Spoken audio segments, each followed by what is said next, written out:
আসসালামু আলাইকুম। প্রিয় দর্শক, অন্য মঞ্চের আলাপ চাইতায় আপনাদের সকলকে আমন্ত্রণ জানাচ্ছি। সিনিয়র সাংবাদিক ও কলামিস্ট জনাব আনিস আলমগীর আজকে আমাদের অতিথি হিসেবে আছেন। জনাব আনিস আলমগীর, কেমন যেন দেশের রাজনৈতিক পরিস্থিতি একটু এলোমেলো লাগছে আমার কাছে। হঠাৎ করে কয়েকটা ঘটনা পরপর ঘটলো। আপনি সবাই জানেন, এই বন্দর নিয়ে, করিডোর নিয়ে, সেনাপ্রধানের দরবার হলের বক্তব্য যতটুকু আমরা বিভিন্ন মাধ্যমে পেয়েছি সেটা নিয়ে, ইশরাকের শপথ নেওয়া না নেওয়া নিয়ে, এই সবগুলো মিলে তার মধ্যে হঠাৎ করে গত রাতে আমরা একটা খবর পেলাম যে নাহিদ ইসলাম প্রধান উপদেষ্টার সঙ্গে দেখা করতে গিয়েছিলেন। তিনি এসে জানিয়েছেন প্রধান উপদেষ্টা নাকি পদত্যাগ করতে চাচ্ছেন।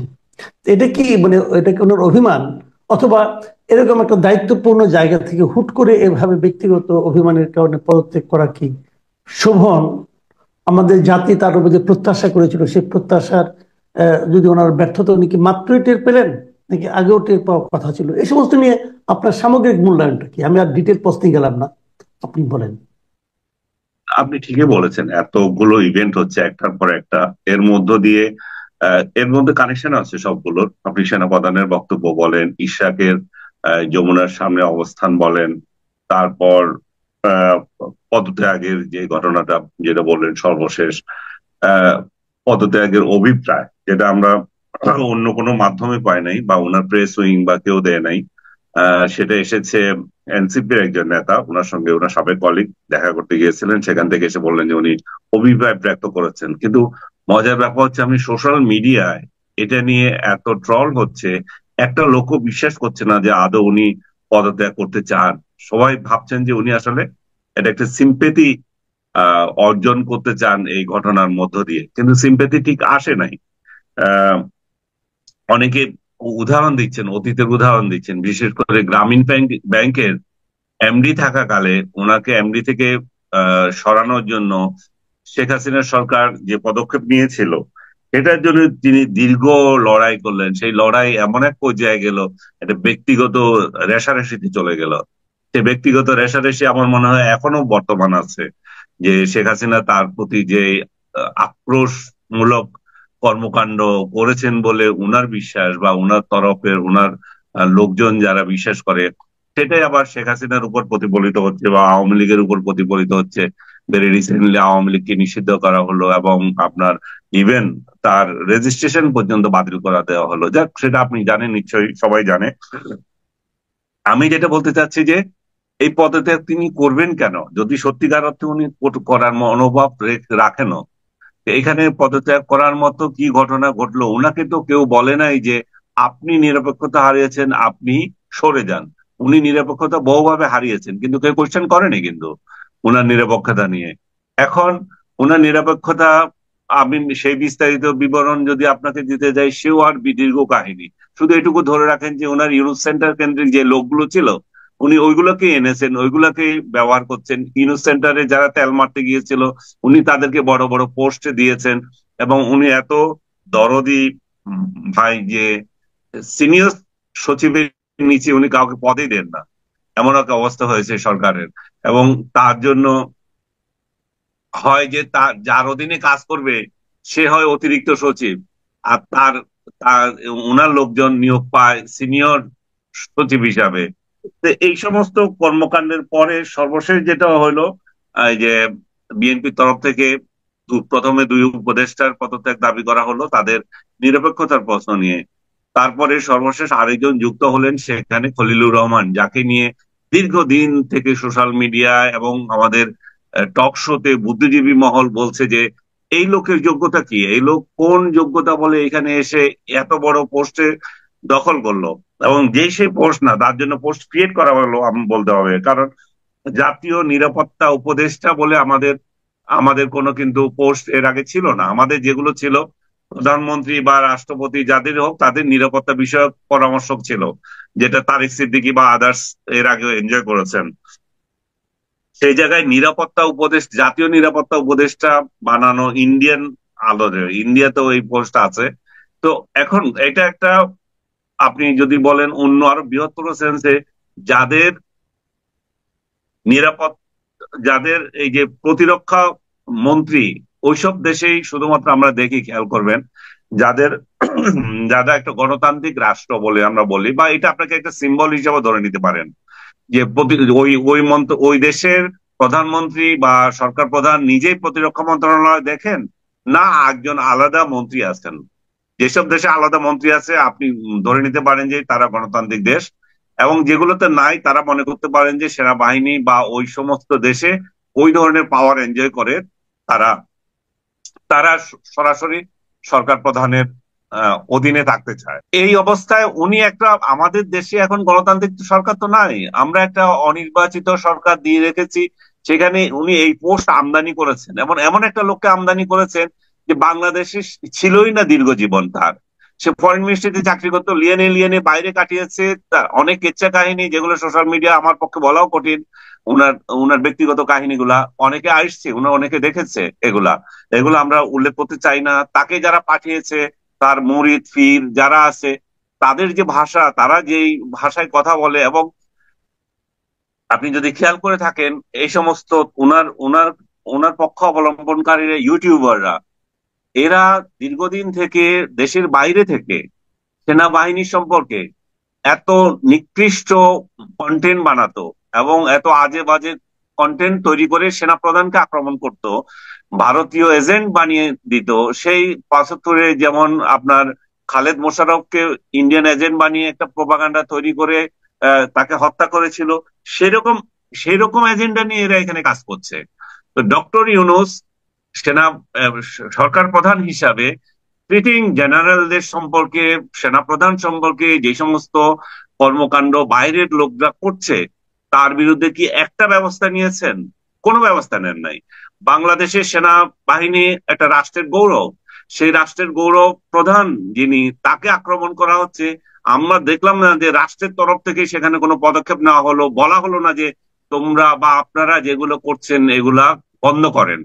বরং উল্টো উনি একজনকে ওইখানে উপদেষ্টা বানালেন, যিনি আবার ওদের ওদের সমর্থন নিয়ে ওরা উনাকে হাইলাইট করে করে কন্টেন্ট বানাচ্ছে, উনাদের ব্যক্তি বলে প্রচার করছে।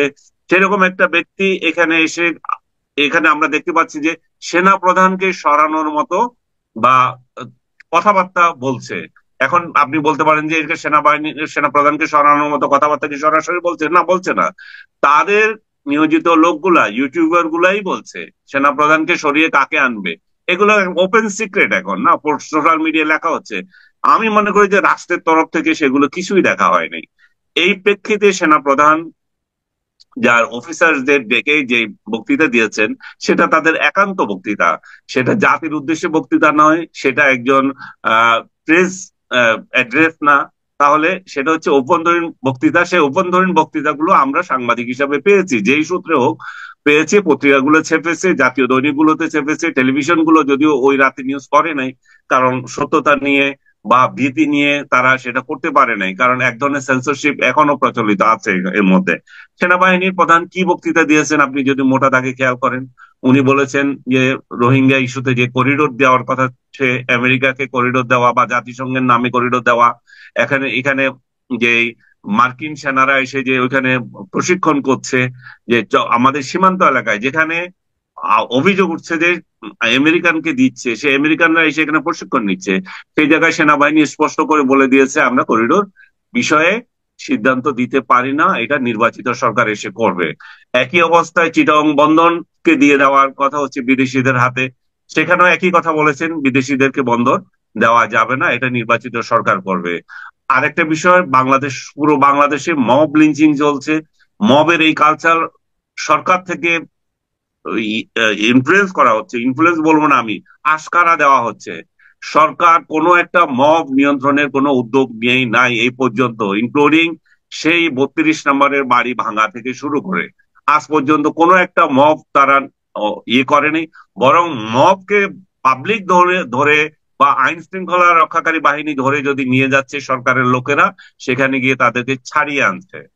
সরকারের লোকেরা জুলাই নাম দিয়ে নানা ব্যানারে আমাকে আপনাকে নানা জনকে হেনস্থা করছে, ট্যাগ করছে, স্বৈরাচারের এজেন্ট বলছে, যখন যা ইচ্ছা বলতে পারছে।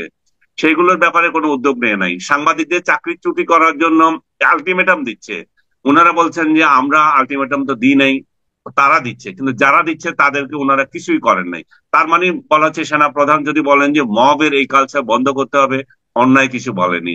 সর্বশেষ আসেন নির্বাচন নিয়ে।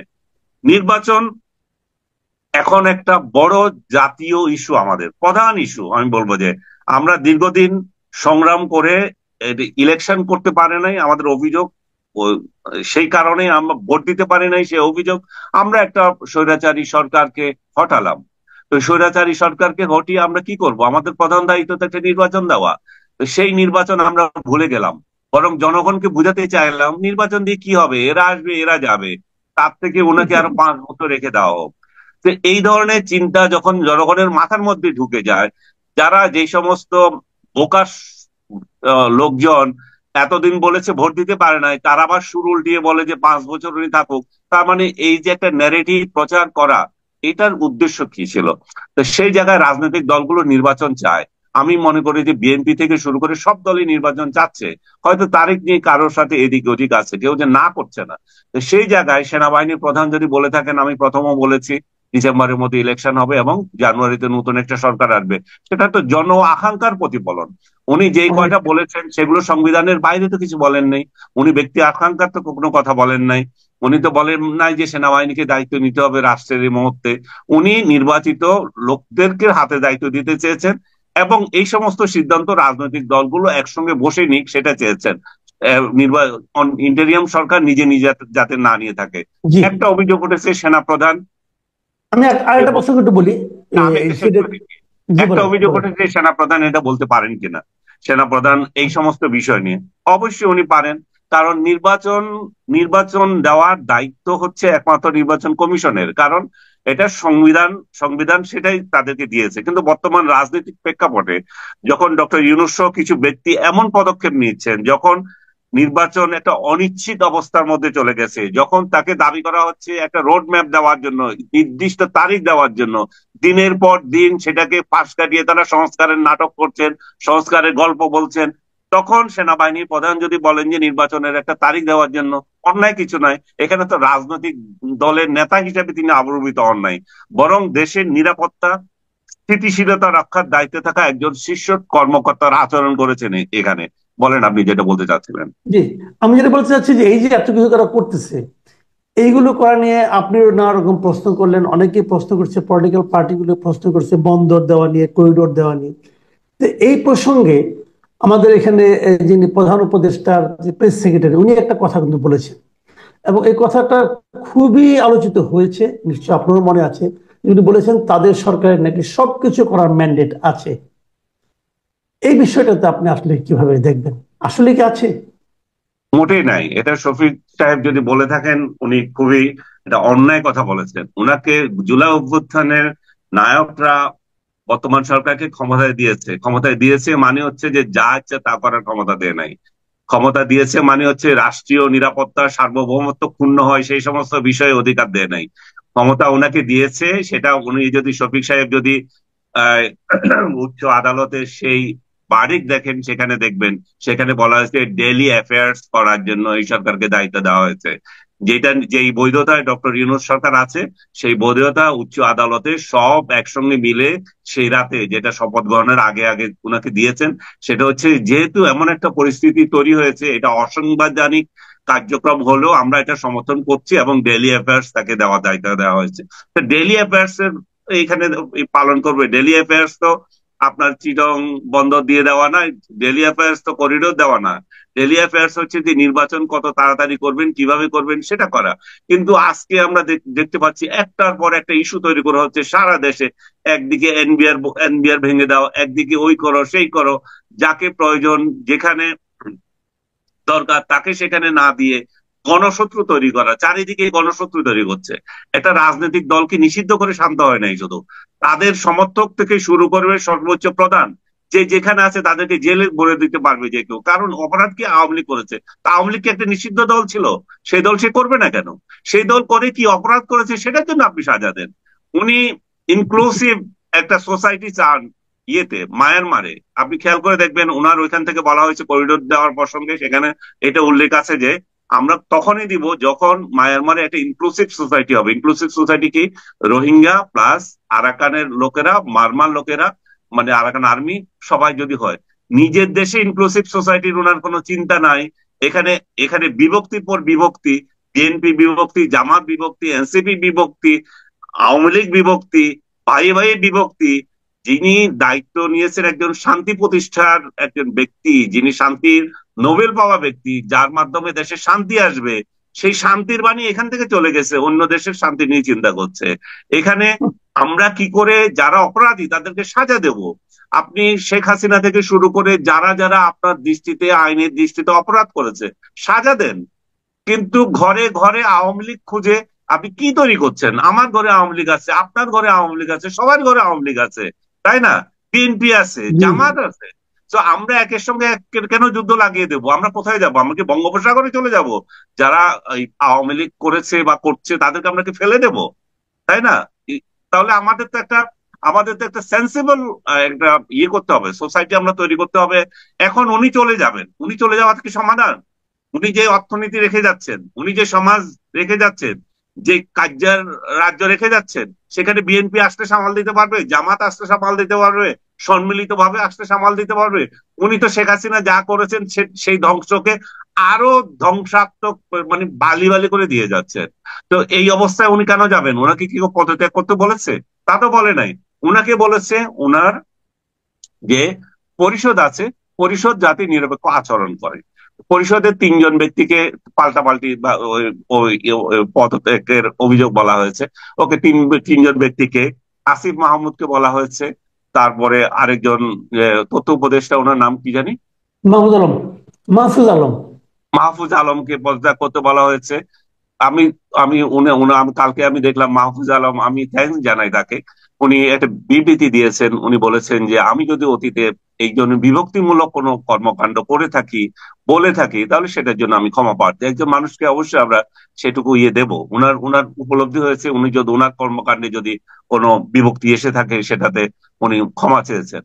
আসিফের বিরুদ্ধে অভিযোগ, আসিফকে সতর্ক করতে পারেন, বাবা তোমরা আমাদেরকে এই সরকারে বসিয়েছো, তোমাদের কার্যকলাপ নিরপেক্ষ থাকো, তোমাদের দল আছে সত্য, কিন্তু তোমরা এখন যে দায়িত্ব আছো সেখানে জাতি তোমাদেরকে নিরপেক্ষ একটা দায়িত্ব পালন করতে বলেছে, এনাফ এগুলো বলে দিলে।